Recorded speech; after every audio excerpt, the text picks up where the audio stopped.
sa aklat ng Colossians.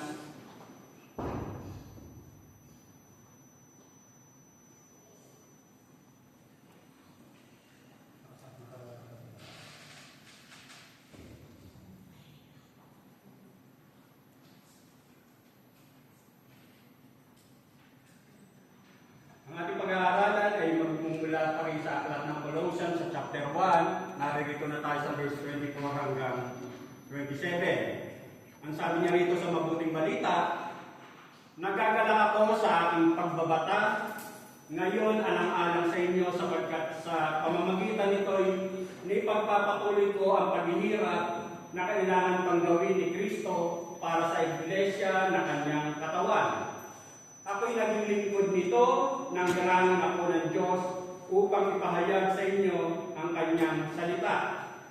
Hinirang niya ako upang lubusang ihayag sa inyo ang hiwaga na mahabang panahon nalilin sa maraming saling lahi. Ngunit ngayon inihayag sa kanyang mga anak. Inibig ng Diyos na ihayag sa lahat ng tao ang dakila at kamanghamanghang hiwagang ito. Ito ang hiwaga. Sumainyo si Kristo at dahil dito'y nagkaroon kayo ng pag-asang makapiling ng Diyos doon sa kaluwalhatian. Ang mensahe ng Panginoon sa oras ito ay may titulong The Meaning of Serving Christ, o ang kahulugan ng paglilingkod kay Kristo. At bago po tayo magpatuloy, manalangin muna tayo. Ama po rin ka, O Diyos, salamat po sapagkat tunay nga na ikaw po ang siyang tunay na nakakasaliksik ng puso't isipan ng bawat isa. Salamat po, Diyos, sapagkat tunay nga na naririto kami. Patuloy mong pinaunawa sa aming Panginoon at tunay nga na wala po kami magagawa kung kami hiwalay sa iyo. Salamat po, Ama, sapagkat tunay nga na inibig po kami, Panginoon. Pinagkalooban ng iyong Santo Espiritu bilang tanda at tatak na kami mga anak mo. Salamat po sa kasiguraduhan ng kaligtasan, Ama. At sa oras ito, minsan pa, tunay na patuloy mong ipinunawa sa amin na ikaw po ang siyang patuloy na nakakakilala ng lahat-lahat sa amin. Puso't isipan namin, Panginoon, ay batid mo. Ang mga ginawa namin, sinabi namin, mga nasambit, Panginoon, na hindi kaaya-aya, ay hayag sa iyo lahat. Kaya nga po sa mga oras ito, lumalapit kami, Ama. Dumadalangin na kami pakalinisin mo, upang na sabihin wala akong magiging balakid sa aming pag-aaral. Patuloy na ikaw po, O Diyos, ang siyang mangusap sa mga sandali ito. At minsan pa, Ama, aking instrumento lamang. Patuloy na ikaw po ang siyang magpala sa iyong mga salita upang na sa iyon ang bawat makakapakinig ng mga salitang ito, O Diyos, ay tunay na tatanggap ng pagpapalang nais mong ipagkaloob sa bawat isa sa mga. Tunay na tatanggapin ang katotohanan ito bilang sandata, pagkain spiritual na kinakailangan upang na sa iyon patuloy kami makalakad ng naayon sa iyong nais, Panginoon. At minsan pa, Ama, tunay nga na sa buhay paglugay mo, patuloy mo nga lang po akong gamitin instrumento. Ikaw po ang siyang tunay na magpapahayag. Ito po, Diyos, ang aking samdalangin na may pasalamat in Jesus' name I pray. Amen. At dito nga sa ating pag-aaralan, ang sabi nga dyan, The Meaning of Serving Christ, o ang kahulugan ng paglilingkod kay Kristo. Kumbaga dito sa mensahe natin, kung iintindihin mo o nawain mo na si Apostol Pablo ang siyang nagsasalita. At dito, ang talagang tinutukoy niya ay ang kanyang paglilingkod. Pero, malinaw na sinasabi na kung ang iyong sarili ay tinuturing mo na tinanggap mo si Jesus Christ bilang tagapagligtas, then you are just as much a minister of Christ as I am.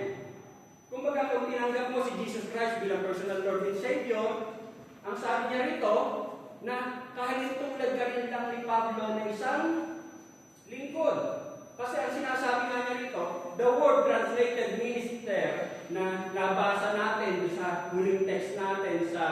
last week sa verse 23 at ngayon dito sa verse 25, ang ibig sabihin ng minister, servant, lingkod, tagapaglingkod. Ibig sabihin, kumaga, na yung mga talatang ito, na kapag sinasabi nga na ministry, paglilingkod, ang lagi natin naisip mga pastor, deacons, mga nasa leadership. Pero, makikita nga natin dito na kung ikaw na isang Kristiyano, ang lahat sa atin ay minister, lahat sa atin ay servant, lahat sa atin ay lingkod. At dito nga, bilang pagre-review ng konti, ang sabi nga doon sa huling bahagi ni Pablo sa verse 23 natin pinag-aralan last week, ang sabi nga niya rito, which I, Paul, became a minister. I am made a minister. Kumbaga sinasabi ni Pablo na siya'y pinili, pinirag bilang isang lingkod. Ang sabi sa Tagalog, niloob ng Diyos na akong si Pablo ay maging tagapangaral ng mabuting balitang ito. At dito, kumbaga, kung hindi man tayo nagpapahayag katulad ng ginagawa ng isang pastor o preacher na sa pagsasalita, kung ikaw ay isang mananampalataya, kung isa kang Kristiyano, kung isa kang nanampalataya sa ating Panginoon sa Kristo bilang personal Lord and Savior, isa kang lingkod, isa kang minister. At magagamit mo ang buhay mo, kung hindi man sa pagpapayag, sa pamamagitan ng iyong buhay. Sa pamamagitan ng magandang halimbawa ng iyong pamumuhay. At dito makita natin na si Apostol Pablo, dahil nga sinabi nga niya rito, which I, Paul, became a minister, kumbaga sinasabi, maintindihan natin na si Pablo, dahil nga ang Diyos ang siyang humirang sa kanya, makikita natin na nagbibigay ito ng kredibilidad sa kanyang pagiging isang lingkod, isang minister, ika nga. At dito, kumbaga, kung maaalala nga natin na sa Iglesia ng Colossus, may nakapasok ng maliparan na sinasabi nila na hindi sapat si Jesus Christ para magkaroon tayo ng kaligtasan. Pero sa pagpapakilala nito ni Pablo, makikita natin na kredibilidad niya na yung mga tinuturo niya, mga sinasabi niya, si Jesus Christ na kanyang pinapangaral ay isang katotohanan. Sapat-sapat ang lahat. At dito, kumbaga, pinapaalala nga sa atin na kung isa kang Kristiyano, every Christian is a servant of Jesus Christ. Kumbaga, lahat ng Kristiyano, lahat ng mananampalataya ay lingkod ng ating Panginoong Jesucristo. Every Christian has been given spiritual gifts to use in serving the Master. Lahat tayo.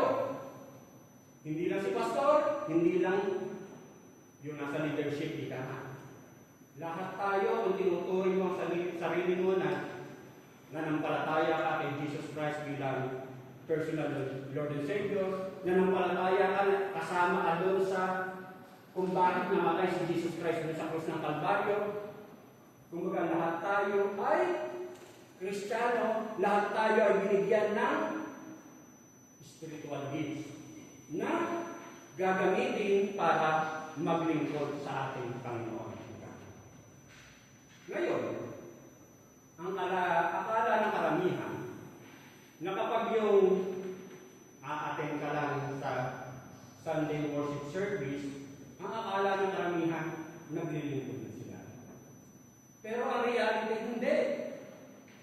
Kasi hindi ka naglilingkod kasi ikaw ang tumatanggap. Ikaw ang kumukuha, ikaw ang kumakain ng pagkain spiritual na kailangan mo.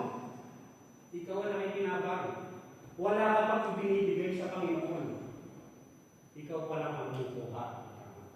Hindi paglilingkod yun. Kumbaga, ikaw ang nakikinabang ng pagkain spiritual na kinakailangan mo para makalakad ka, maintindihan mo kung ano yung lakad na kalugod sa Diyos.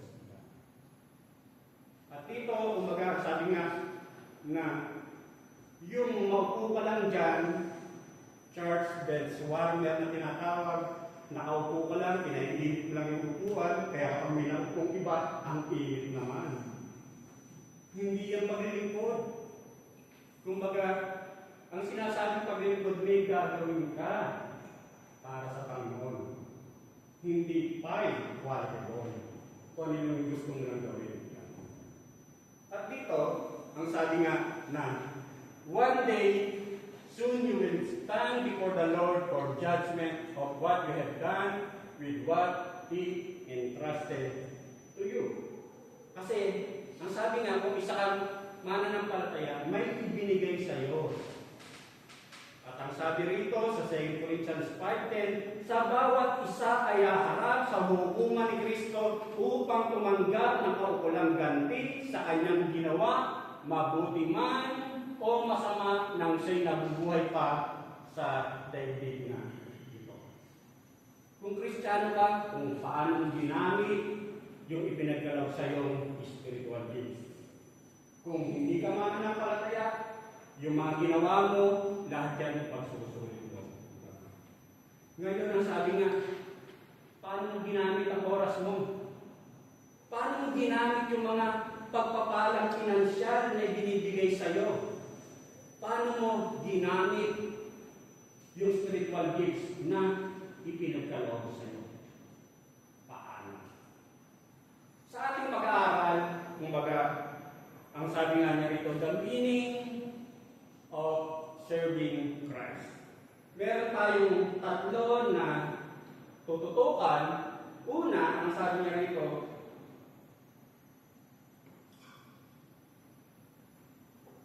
serving Christ is enduring trials joyfully for Him and for His church.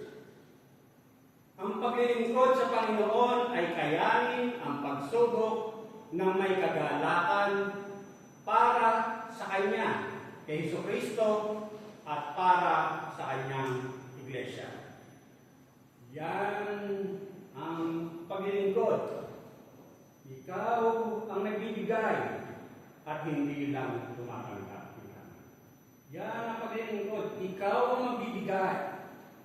Doon sa verse 24 ng text natin, ang sabi nga niya rito, nagagalak ako sa aking pagbabata, ngayon alang-alang sa inyo sapagkat sa pamamagitan nito'y naipagpapatuloy ko ang paghihirap na kailangan pang gawin ni Kristo para sa Iglesia na Kanyang katawan. Kung intindihin mo, parang ang hirap intindihin. Ang hirap unawain ng mga talatang ito na parang ibig sabihin ay hindi pa sapat o parang kulang pa yung ginawa ni Jesus Christ sa cross. Pero hindi yan ang nais niyang ipaunawa. Kumbaga, dapat natin maintindihan na kapag darating ka sa isang verse na para bang nahihirapan kang intindihin, unawain, dapat natin i-interpret ang mga bagay nito. Sabi nga, always interpret the difficult verse in light of the clear. Ano yung clear? Ano yung malinaw? Na sapat na yung ginawa ni Jesus Christ doon sa krus ng Kalbaryo. Makikita natin yan sa lahat ng sulat ni Pablo, maging sa sulat ng iba pang mga sumulat sa New Testament. Sapat yung paghihirap ni Jesus Christ para tayo'y magkaroon ng kaligtasan. Yun ang nais niyang maintindihan natin. Na yung ginawang paghihirap ni Jesus Christ, complete and sufficient for the salvation of all who trust in Him. Sa lahat na nagtitiwala sa Kanya. Kumbaga, kung hindi ka nagtitiwala sa Kanya, hindi ka kabilang doon. Kumbaga, sapat yung kamatayan ni Jesus Christ sa krus ng Kalbaryo, sapat yung dugong tumagas ni Jesus Christ sa krus ng Kalbaryo para mabayaran, tubusin tayo sa ating mga kasalanan. Sapat yun. Kaya nga kung maalala natin, sabi nga sa John 19:30, it is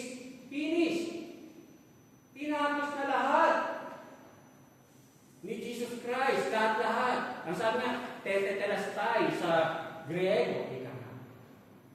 Tinapos na lahat para magkaroon ka ng kabayaran sa iyong mga kasalanan para patawarin ako sa aking mga karumihan. Kung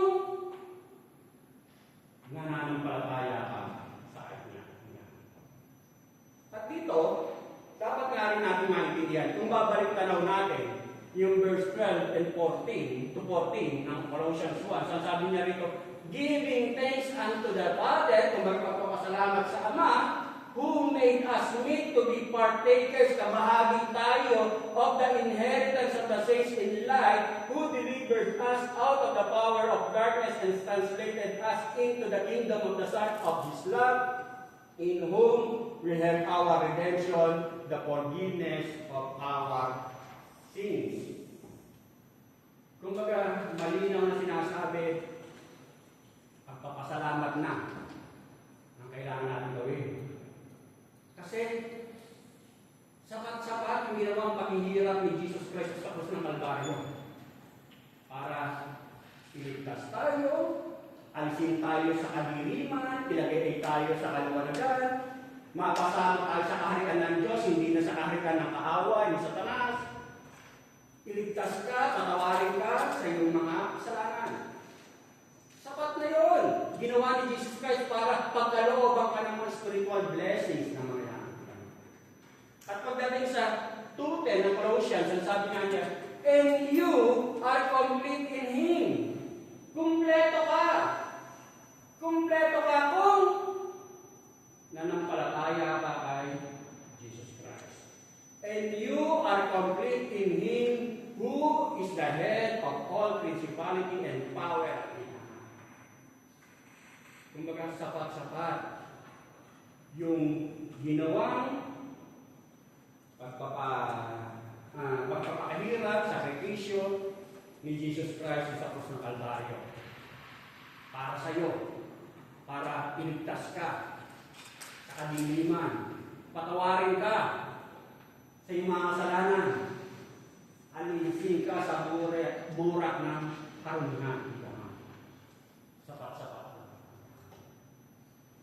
At dito, masabi nga, maging sa kapangyarihan ng kadiliman, iniligtas ka na, kinalaya ka na. Kaya nga kung maintindihan ko yun, may kakayanan kang pagtagumpayan kung ano man yung mga hirap na akala mo hindi mo kakayanin.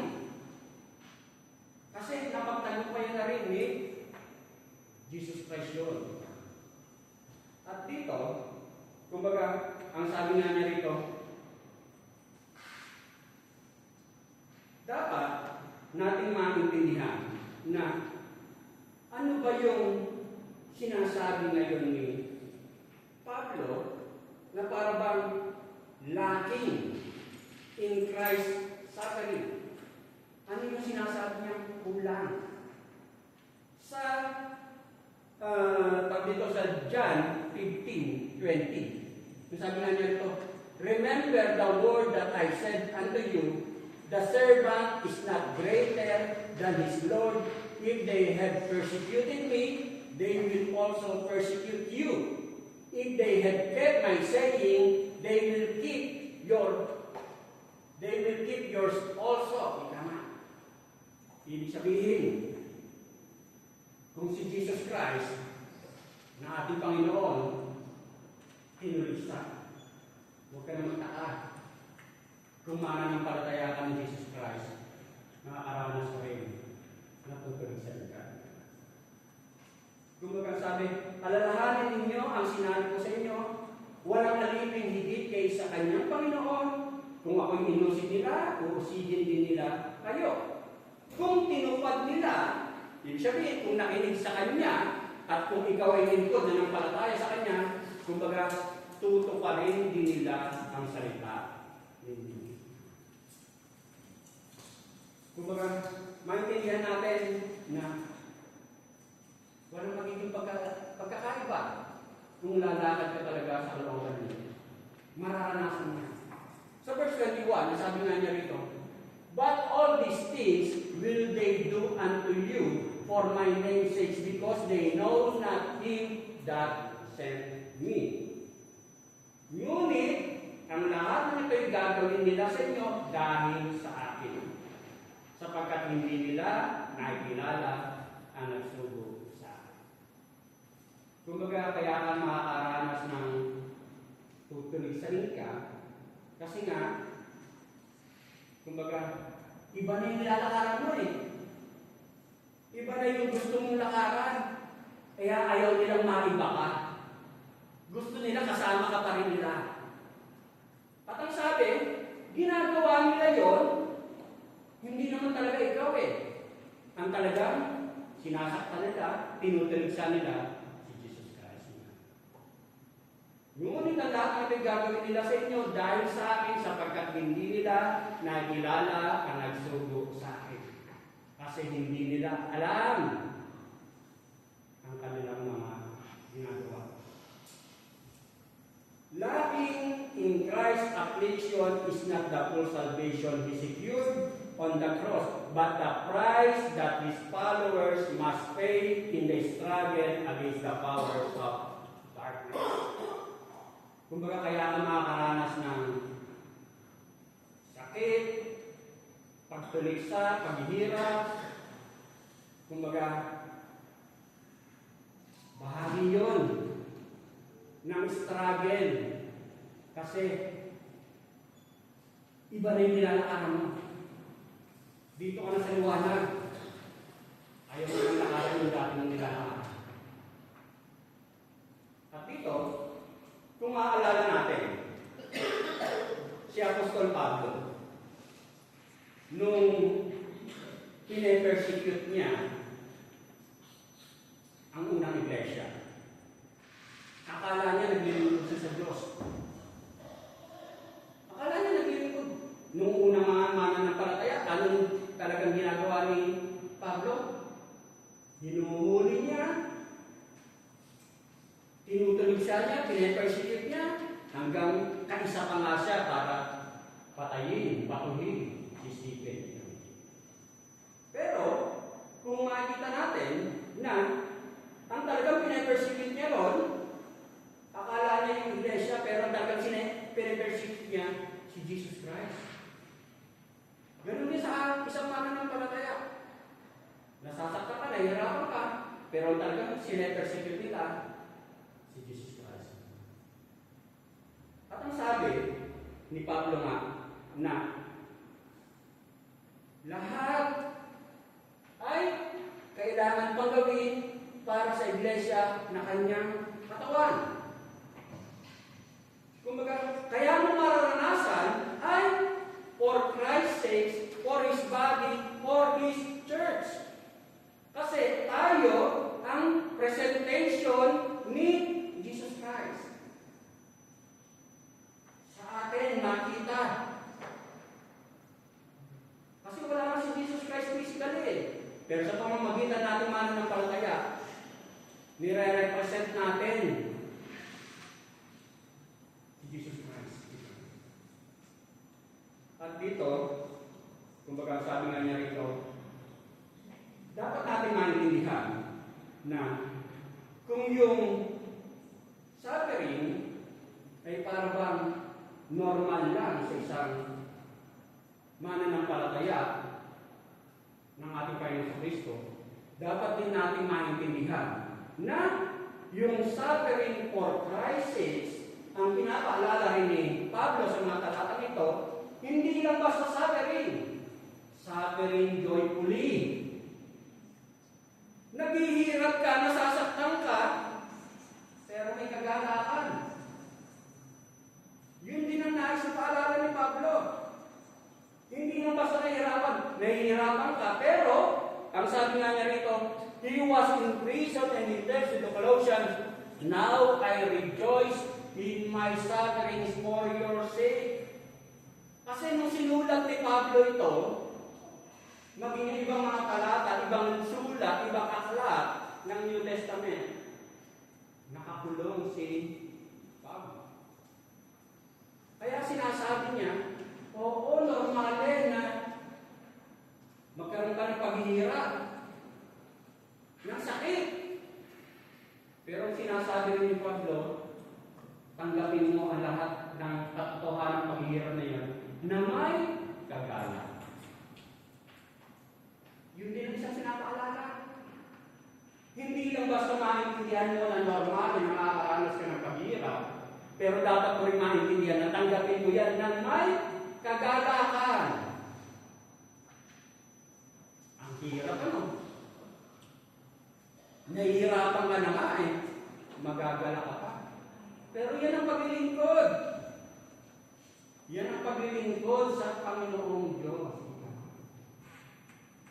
Kaya nga, kung maalala natin, maging ang ating Panginoon Kristo, itinuro niya yan eh.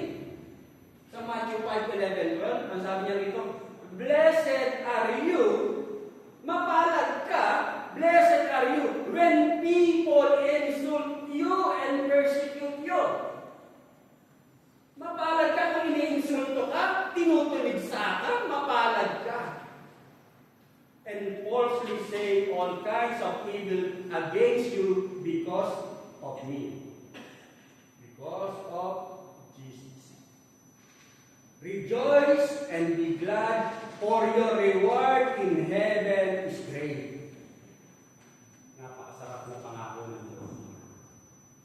Kasi hindi nalilimit sa Diyos kung ano yung nararanasan mong suffering. Rejoice and be glad, for your reward in heaven is great, for in the same way they persecuted the prophets who were before you. Kasi maging yung mga nauna, ganun din ang ginawa sa kanila. Kaya huwag ka nang magtaka. Kaya dito, ang sinasabi nga sa atin dito, na pinaalalahanan tayo ng ating Panginoon Kristo, maging sa kanyang mga talata. Na makakaranas ka ng persecution, paghihirap, pero tanggapin mo na may kagalakan. Kasi hindi nalilinis sa Diyos yun. Hindi nalilinis sa Diyos yung nangyayari sa iyo. Alam niya lahat. At dito, kumbaga, titiwala tayo ng dito, na nung tanggapin natin ang ating Panginoon sa Kristo, kung tinanggap mo ang Panginoon sa Kristo, kumbaga, ibinigay na sa iyo ang Santong Espiritu. At yun yung magbibigay sa iyo ng lakas, kapangyarihan, para maging magalak kang pagtagumpayan mo, pagtiwalaan mo, ang lahat-lahat ay hindi sa Diyos. Kaya nga, kung tutusin, sabi ko nga, kapag nakakaramdam ka ng nasasaktan ka, normal. Kasi buhay ka pa, naririto ka sa mundo eh. Katulad halimbawa, yun yung pinost ko, namatay yung pinsang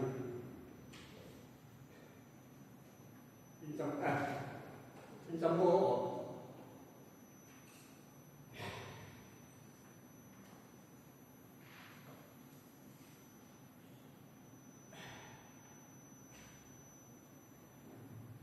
Kumbaga, kababata, kasunidad.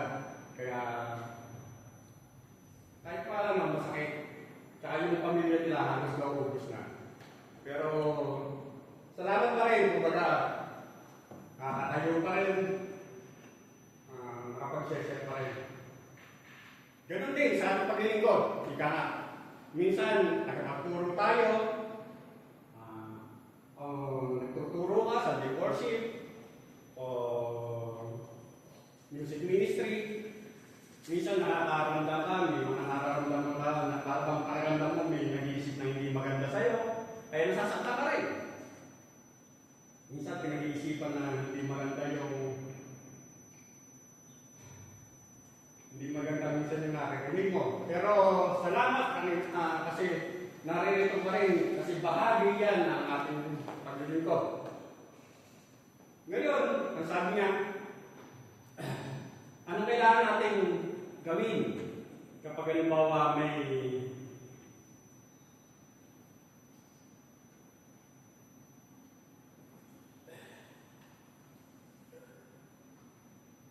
sorry po. Yun nga, kapag ano kailangan gawin kapag yung halimbawa sa paglilingkod mo, may nag-iisip halimbawa na hindi maganda, siyempre parang nasisira yung relasyon ninyo, bahagi na siyempre ayusin dapat kasi ang Diyos ang ating pinaglilingkuran.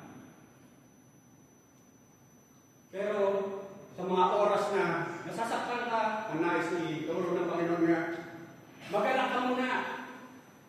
Magsaya ka muna. Magalak ka muna, huwag mo muna itindihin yan. Kasi hindi naliligid sa Diyos ang sitwasyon mo.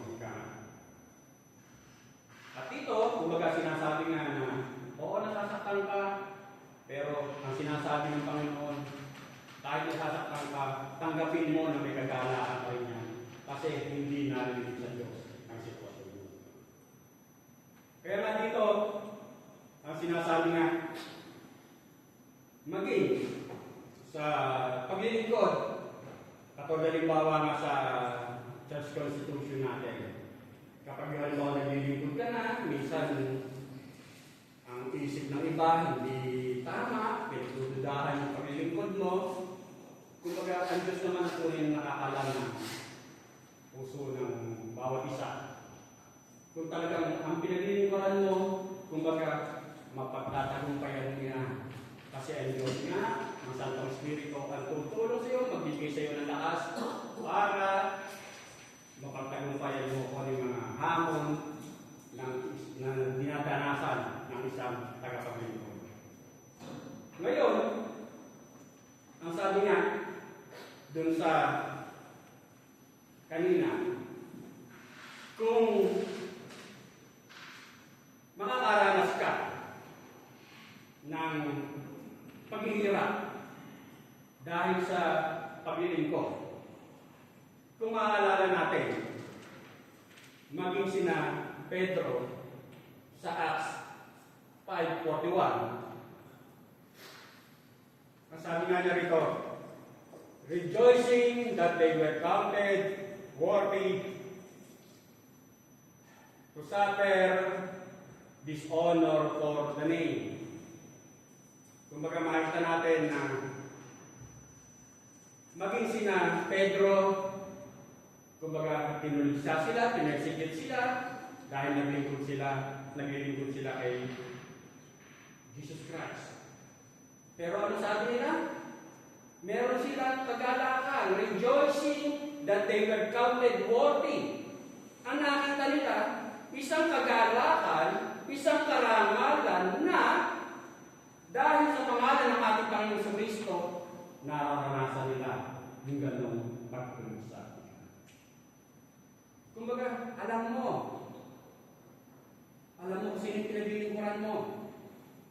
Sina Pedro, kumbaga, na-persecute dito, pero ang sabi nila, isang kagalakan, karangalan, na kaya nila naranasan yun dahil sa paglilingkod kay Jesus Christ.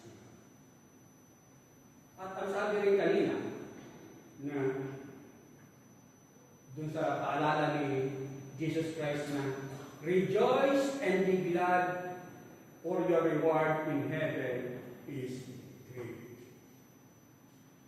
Alam ng Diyos yung pinagdaraanan mo. Kumbaga, suffering produces an eternal weight of glory. Suffering will bring great reward. Ang Diyos ang siyang magbibigay niyan. Kaya ka nahihirapan dahil kay Jesus Christ. At ang sabi nga, kumbaga, oo, nahihirapan ako, pero tatanggapin ko pa rin na may kagalakan. At ang sabi rin kanina, magagawa ko to, magtitiwala ako kasi may Santong Espiritu ang pinagkaloob sa akin eh. Kaya magagawa ko. Sa Philippians 2:17-18, But even if I am being poured out like a drink offering on the sacrifice and service coming from your faith, I am glad and rejoice with all of you. So you too should be glad and rejoice with me. Ikinagagalak ko at hinahatiran ko kayo ng aking kagalakan. Kung maalala nga natin, nakakulong si Pablo sa mga sandali. Kung ang dugo ko man ay maging handog bilang kaganapan ng paglilingkod ng inyong pananampalataya sa Diyos. Kumbaga, kasi hindi alam ni Pablo kung ano mangyayari sa kanya. Kung makakatagot siya o makakalaya. Pero, nasabi niya, tanggap niya. Ano mang sitwasyon ang mangyari sa kanya. At dito, makikita nga natin na ang problema kapag sa paglilingkod natin ay mawala yung kagalakan. Kapag yung sa paglilingkod natin, oo, naglilingkod ka, pero parang hindi ka wala ng joy. Bakit kaya? Siguro kasi, kumbaga nagiging selfish tayo. Kaya nawawala yung joy. Kasi, ang isip mo, kumbaga, hindi nila nakikita yung paghihirap, pagtsatsaga, paglilingkod na ginagawa. Kumbaga, ang tinitingnan nila yung ibabalik ng tao dito. Hindi na nila nakikita na pinaglilingkuran nila ay ang Diyos. At dito, kumbaga, kapag nawala na yung joy sa paglilingkod, kumbaga, parang, ginagawa mo, pero routine na lang. Kumbaga, works na lang, gawa na lang, hindi na paglilingkod. Kawawa ka. Naglalaboro ka, pero baka sa oras ng Panginoon, abuan dumating sa Diyos. Ngayon, ano ba yung minsan na nagiging daan kung bakit minsan ay parang nawawala yung joy natin sa paglilingkod? Minsan na yung sitwasyon, circumstances. May mamamatay, may magkakasakit, may mga sitwasyon na hindi mo kontrolado. O minsan, dahil kay kung kanino, sa isang tao, kay kapatid, pamilya man, o kakilala man, o churchmate man, kaya huwag tayo tumingin sa tao. Kasi kung sa tao tayo tumitingin, minsan hindi na nagiging dakan kung bakit para ba nawawala yung joy ko sa paglilingkod. Kumbaga, kapag nawala yung joy sa paglilingkod, kumbaga, inutin. Kumbaga, yung paglilingkod mo, wala nang valore. Kasi para pag ginagawa mo na lang na hindi para sa Panginoon. Kaya ano kailangan mong gawin para huwag mawala yung joy sa paglilingkod? Bantayan mo yung puso mo. Manatili kang mababa. Manatili kang ang Diyos ang iniisip mo. Manatili ka na ang Diyos ang pinaglilingkuran mo. At magtiwala ka sa Diyos. Para huwag mawala yung joy sa paglilingkod. At ang sabi nga niya rito, joy is the deep down confidence that God is in control of my life. Totoo naman eh. Ang Diyos ang talagang tunay na may control ng buhay natin. Kaya kung minsan ang tingin mo pangit, pero sinasabi pa rin ng salita ng Diyos, all things work together for good. For those who are called according to His purpose. And that doesn't change, hindi nagbabago. That's where the joy comes. Kapag naintindihan mo yan, maintindihan mo, magpapatuloy ka, mananatili yung pagkalakan Yung pangalawa na pinapaalala sa atin, serving Christ is being appointed toward through the power of His Spirit.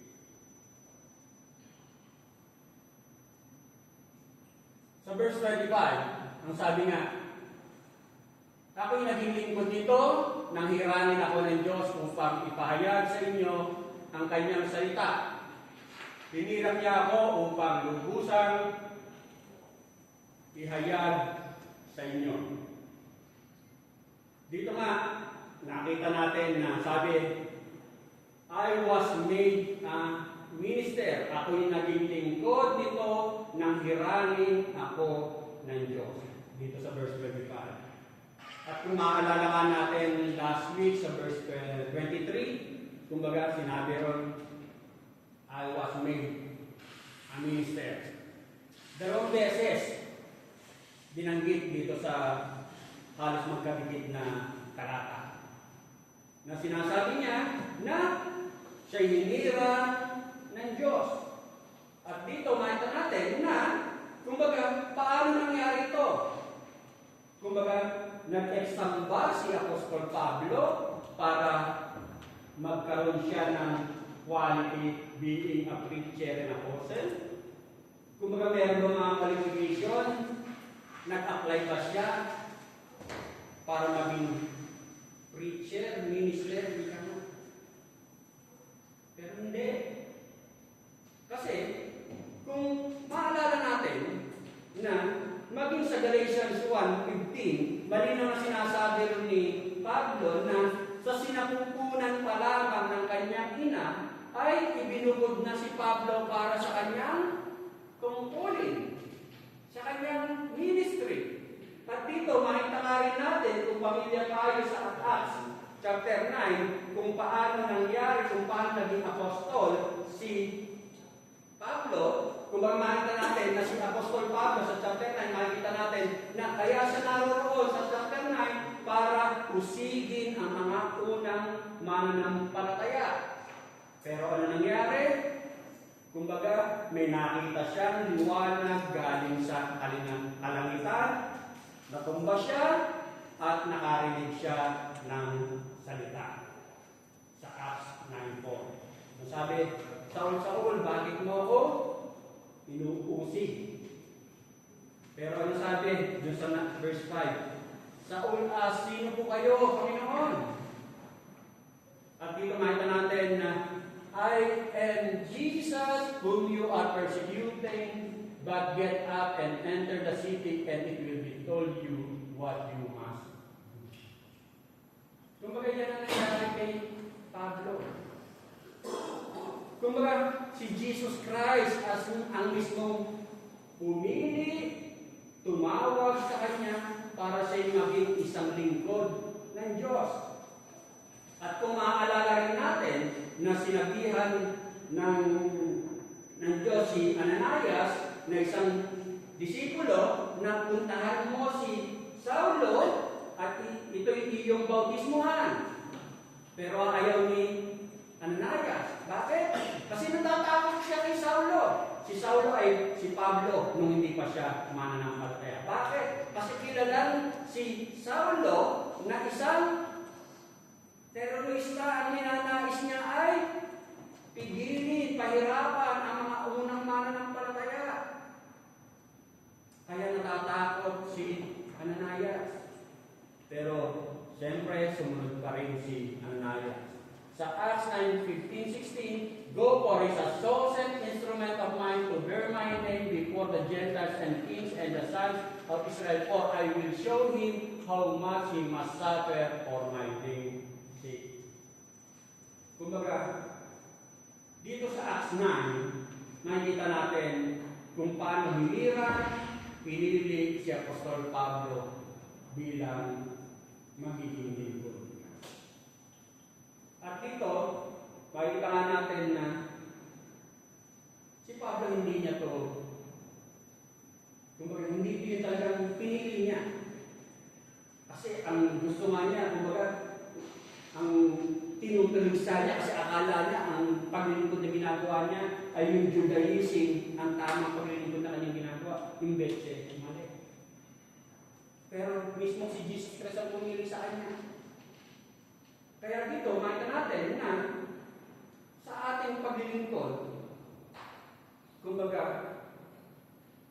ang Diyos ang talagang nagbibigay sa inyo ng talento, kakayanan para gamitin at ipaglingkod sa Kanya. Kaya nga, ang pinapaalala sa atin na kung tinanggap mo si Jesus Christ bilang personal Lord and Savior, kumbaga, dapat meron kang ministry na kinabibilangan. Kumbaga, He has called you to serve Him with whatever spiritual gifts, time, and resources He has entrusted you.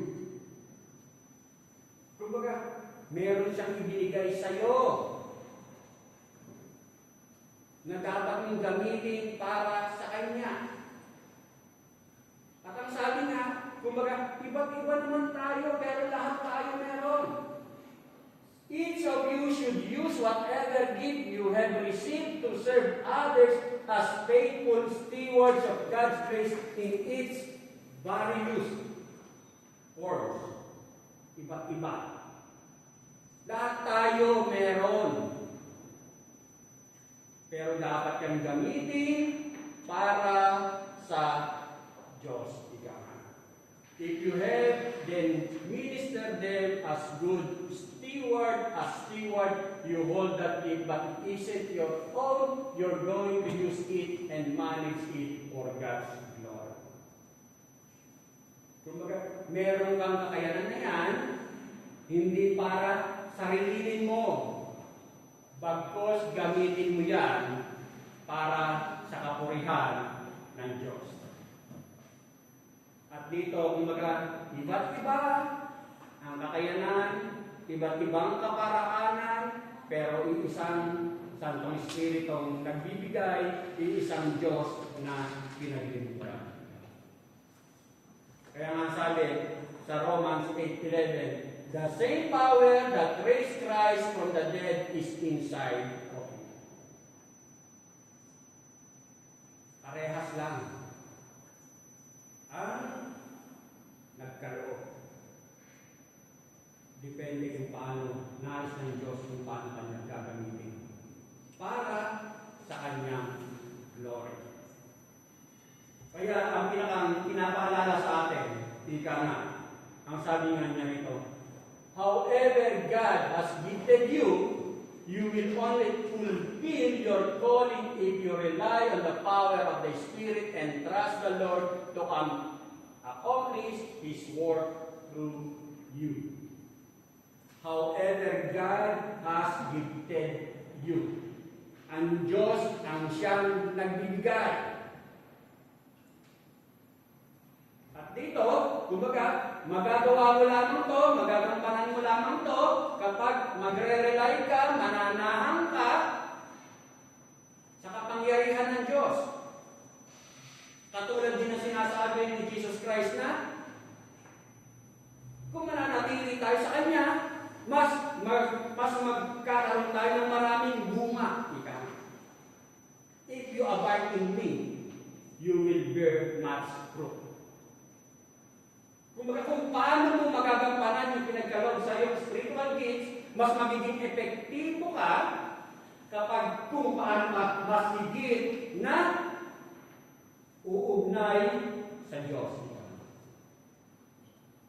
At dito, mga kapatid, dapat mong tingnan ang iyong sarili, so view yourself as a steward appointed by Christ to do whatever is given you to do.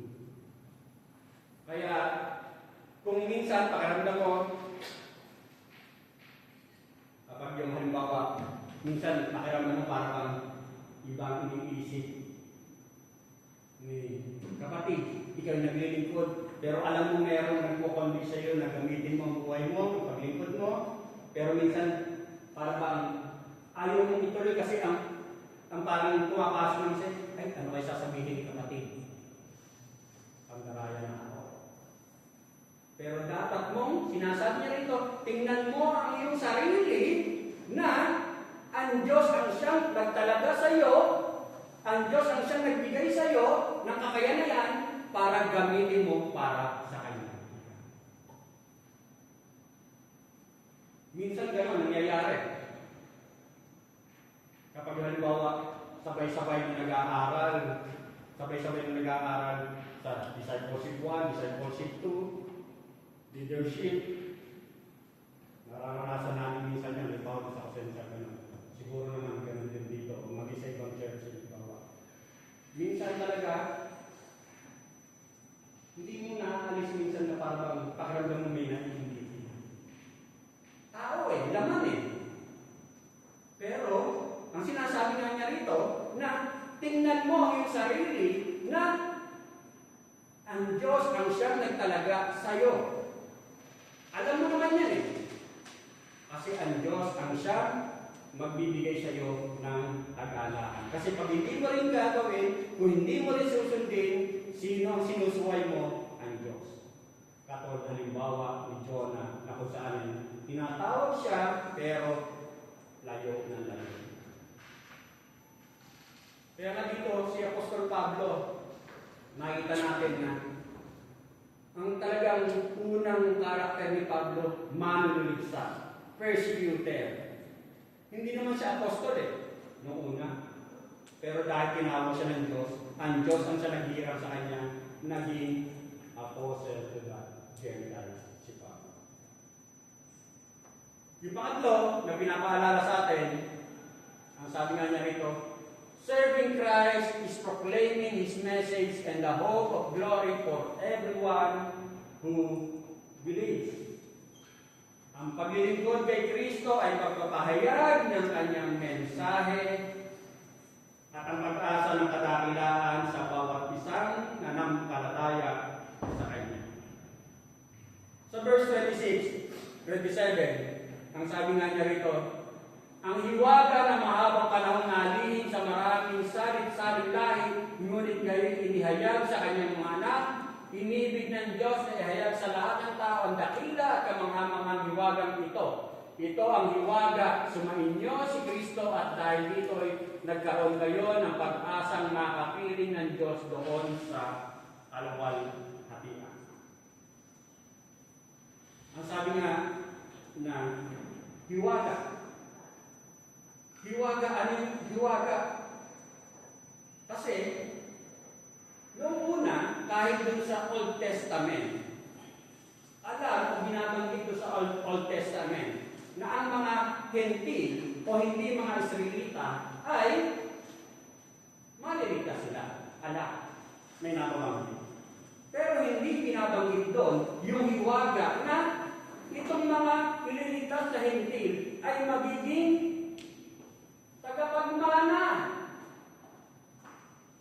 Kung ano yung meron ang mga Israelita, ay tagapagmana rin ang mga Hentil kaparehas. At dito, makikita natin na, ang sabi nga niya rito, na yung mga pribilehiyo ng isang original na anak, halimbawa ang mga Israelita, magkakaroon na ang mga Hentil na ngayon ay adopted sons ng mananampalataya. At noon hindi alam yon. At si Pablo, maging si Pablo nung una hindi niya alam yon. Kasi nga si Pablo persecuted siya nung una Kaya ngayon, sinasabi ni Pablo na maging ako naliwanagan sa katotohanan ito, sa misteryo ito, na akala ko kaya ako tinutuligsa itong mga unang mananampalataya. Kami lang ang mga tunay na hinirang ng Diyos. At sinasabi nga noon, kumbaga, ang mga hindi Israelita, low quality people sila. At ngayon, ito yung sinasabi ni Pablo, maging ang mga Hentil pala, yung mga hindi original na mga Israelita, kabilang para sa mga tagapagmana. Hindi lang pala ililigtas, kundi meron din pala tayong mamanahin, meron din pala ibibigay ibibigay sa atin. Yun yung sinasabi dito ni Pablo. At ang sabi nga niya rito, when Paul says, Christ in you, itong hiwaga sumainyo si Kristo at dahil dito yung nagkaroon kayo ng pag-asang nakakapil ng Diyos doon sa kaluwalhatian. Apostle Paul means in this context, Christ in you, Gentiles. Nasa sa akin. Kaya nga, ang nakakalungkot ka kung minsan, kapag hindi mo lubusan naintindihan kung ano yung tinanggap mo nung ikay manampalataya kay Jesus Christ bilang personal Lord and Savior, hindi mo masyadong ma-appreciate yung ginawa ng Diyos para sa iyo. Yun ang nakakalungkot. Kung bakit hindi mo makita na dapat mong paglingkuran ang Diyos sa biyayang ipinagkaloob niya para sa iyo. At ang sabi nga niya rito, before the cross of Christ which opened the gospel to both Jews and Gentiles on equal standing, Gentiles were at best second-class citizens in the kingdom. Yung sinasabi mo kanina, na ang mga hintil noon ay parabang second-class citizen. Sa Ephesians 2:14, for he himself is our peace, who made both groups into one and broke down the barrier of the dividing wall. Kasi sinasabi nun, kung ang mga Israelita sumasamba, kumbaga, pwede kayong sumamba. Narito ang mga Israelita sa unahan, merong dividing wall. Na yung mga hindi Israelita, nandyan lang sa part na yan. Hindi kayo pwedeng makakapunta dito sa harapan. At dito, kumbaga, nung mamatay si Jesus Christ, kumbaga, pero partakers of the promise in Christ, Jesus through the gospel of which I was made according to the redemption of grace which was given to me according to the working of His Spirit, to the very least of all says, this grace was given to preach to the Gentiles the unfathomable riches of Christ. Kumbaga, nung mamatay si Jesus Christ sa krus ng Kalbaryo, yung dividing wall, wala. Parehas ng karapatan. Ang mga mananampalatayang Israelita at maging ang mga mananampalatayang hindi Israelita. At sa Colossians 3:11, there is no distinction between Greek and Jew, circumcised and uncircumcised, barbarian, Scythian, slave, and freeman, but Christ is all in all. Kaya mga kapatid, ang sinasabi nga sa atin na yung pagiging Kristiyano ay hindi lang basta yung kung paano tayo mamumuhay sa ating moralidad o yung mga gawain pang reliyoso ika. Dapat natin maintindihan na ang pagiging Kristiyano, it is a personal relationship with the living, indwelling Christ who has called us to share His love. Kumbaga, buhay siya. Relasyon siya. Kaya, nagagawa mo, nagagalaan ka, nakapaglilingkod ka, kasi alam mo, mayroon ba relasyon sa Diyos na nagsakripisyo para ang sabi na, ibahagi natin ito sa iba. Huwag natin sarili.